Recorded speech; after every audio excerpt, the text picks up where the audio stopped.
काल सायंकाळी 7 वाजताच्या दरम्यान महिंद्रा मॅक्सी ड्रायव्हर जखमी प्रवीण ढगे 45 वर्ष व आरोपी ऑटो चालक राजेश कुहीकर 40 वर्ष यांच्यामध्ये झाशीराणी चौकात सवारी नेण्यावरून वाद झाला. वाद विकोपाला गेला आणि ऑटो चालकाने प्रवीण ढगेवर रॉडने हल्ला करून जीवे मारण्याचा प्रयत्न केला.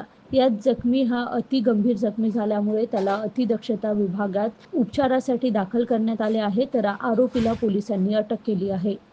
सायंकाळी 5:45-7च्या दरम्यान झाशीराणी चौक ते पंचशील चौक येथे मधील जो पूल आहे त्या बाजूला ऑटो चालक